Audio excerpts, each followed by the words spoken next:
Smart people don't stay in toxic relationships because they're weak. They stay because they're thinking too hard. Let that land for a second. If you've ever looked at your own relationship and thought, I know better, so why am I still here? This is for you. Because this isn't about intelligence. It's not about strength. And it's definitely not about just leaving. It's about how your mind works against you in very quiet, convincing ways. The setup, when your brain becomes the trap. You're not blind. You see the red flags. You've noticed the patterns. You've probably even explained them to a friend in perfect detail. He's amazing, but sometimes he shuts down. She loves me, but she can be really hurtful. It's not always bad. That's the sentence. It's not always bad. And that's where smart people get stuck, because your brain doesn't just feel. It analyzes. It explains. It justifies. And slowly, you stop asking, is this healthy? And start asking, how can I make this work? Reason number 1, you believe love is something you earn. You don't just want love. You want to be chosen. And somewhere along the way, love became tied to effort. You think, if I communicate better, if I'm more patient, if I understand them more, then it will finally work. Real life example. You're dating someone emotionally unavailable. They pull away, then come back, then pull away again. And instead of walking away, you think, I just need to show them I'm different. So you become calmer, kinder, more understanding. But here's the truth. You're not building a relationship. You're auditioning for one. Another example. You're always the one fixing things after arguments. You send the long message. You explain your feelings clearly. You try to repair things. And they respond, but only halfway, or late, or not at all. And instead of stepping back, you double your effort. One more. You find yourself thinking, if I can just get this right, everything will click.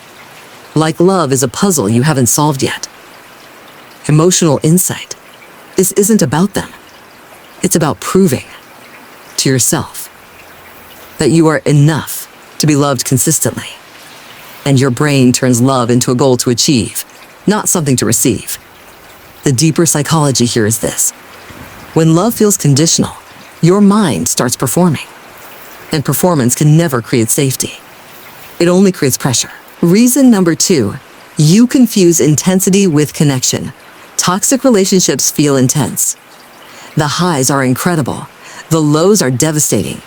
And your brain reads that intensity as, this must be real. Real life example. You fight. It gets emotional. Then you reconnect. And that reconnection feels like relief, like passion, like closeness. But it's not stability. It's a cycle. Another example. You feel anxious when they pull away.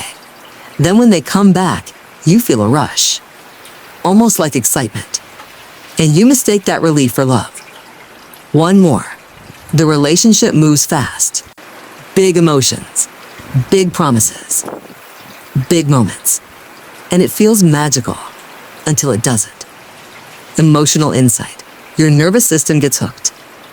It starts craving the emotional roller coaster, not because it's good, but because it's familiar. Your brain is literally linking love with adrenaline. And here's the hard truth. Calm love can feel boring if you're used to chaos. Not because it is boring, but because your system isn't used to peace yet. Reason number 3, you over-understand the other person. Smart people are great at empathy. You don't just see behavior. You see why someone acts that way. He had a rough childhood. She's been hurt before. They're just afraid of getting close. And all of that might be true. Real life example. Your partner snaps at you, withdraws, or crosses boundaries. But instead of focusing on how it affects you, you think, they're just struggling. So you excuse it. Again, and again, and again. Another example. They cancel plans last minute, repeatedly. And instead of saying, this doesn't work for me, you think, they're overwhelmed. I should be understanding. One more. They say something hurtful. And your first instinct isn't, that hurt me. It's, they didn't mean it like that. Emotional insight. Understanding someone doesn't obligate you to stay. But your brain turns empathy into responsibility. You start carrying their emotional weight like it's yours to fix. The deeper layer here is this. When you explain behavior, you soften its impact. And slowly, your standards start bending. Not because you don't have them, but because you keep rewriting them. Reason number 4, you're invested. Emotionally and logically. By the time you realize something is off, you've already put in a lot. Time, energy, memories, plans. And your brain hates wasting effort. Real life example, you've been together for 2 years. You've met each other's families. You've talked about the future. And even though things feel wrong, you think, I can't just throw this away. So you stay, hoping it improves. Another example, you moved cities for them, or changed parts of your life to make the relationship work. Leaving now feels like undoing everything. One more. You keep thinking about how good it was in the beginning, and you hold on to that as proof that it can come back. Emotional insight. This is called the sunk cost trap.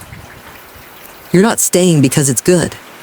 You're staying because you've already invested. Your brain is trying to justify the past, even if it costs you your future.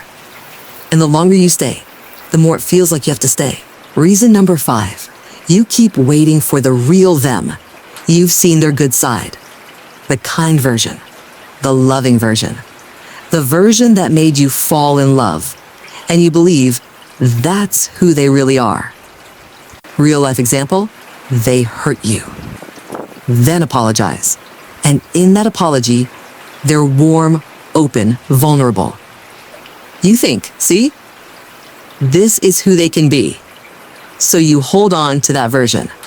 Another example, you remember the early days. How attentive they were. How easy everything felt. And you think that version is still there, just hidden. One more. After every conflict, there's a moment where they seem to get it. And you think, this time it's different. Emotional insight. But here's the truth. The real them is the pattern. Not the best moments. Not the apologies. Not the promises. The pattern. Your brain holds on to potential because it feels hopeful. But potential isn't reality. And staying for potential is how you stay stuck in cycles that never fully change. Reason number 6, you don't trust yourself enough to leave. This is the quietest one and the most powerful. You're not just afraid of losing them. You're afraid of making the wrong decision. Real life example, you think, what if I leave and regret it? What if no one else feels like this? What if I'm overreacting? So you stay. Not because it feels right, but because leaving feels uncertain. Another example, you go back and forth in your head constantly. One day you're sure you should leave. The next day you convince yourself it's not that bad. One more, you seek advice from friends, but still feel stuck. Because deep down, you don't trust your own judgment. Emotional insight. Smart people often need certainty before they act. But relationships don't give you certainty. They give you signals. And if you ignore those signals long enough, you start doubting your own reality. That self-doubt becomes the glue that keeps you stuck. If this is hitting a little too close to home, good. That means you're seeing clearly. And if you want more videos that break down relationships like this, without the fluff, hit subscribe. Because understanding this stuff changes everything. What to do, how to break the cycle. All right? So if you recognize yourself in this, what now? You don't need a dramatic exit plan. You need clarity. Let's make it simple. Step 1, stop asking, why are they like this? Start asking, how does this make me feel consistently? Not on the good days. Not during apologies. On average. Do you feel safe? Respected? At ease? Or do you feel anxious? Confused? Drained? Write it down if you need to, because when you see it clearly, it becomes harder to ignore. Your feelings are data, not noise. Step 2. Pay attention to patterns, not promises. Anyone can say, "I'll change." But change isn't words. It's repeated behavior over time. Simple rule. If the same problem keeps happening, nothing has changed. Start tracking actions, not intentions. Give it a real window. Not a few days, but consistent behavior over weeks. If it doesn't hold, that's your answer. Step 3. Separate love from compatibility. You can love someone deeply and still not be right for each other. Real life truth. Love doesn't fix. Emotional unavailability. Lack of respect. Poor communication. Ask yourself, if nothing changed, could I live like this long term? Not the potential, not the hope. This version, as is. That question brings clarity fast. Step 4, trust the discomfort. That feeling in your chest, the one that says, this isn't right. That's not confusion. That's clarity trying to break through. But you've been overriding it with logic.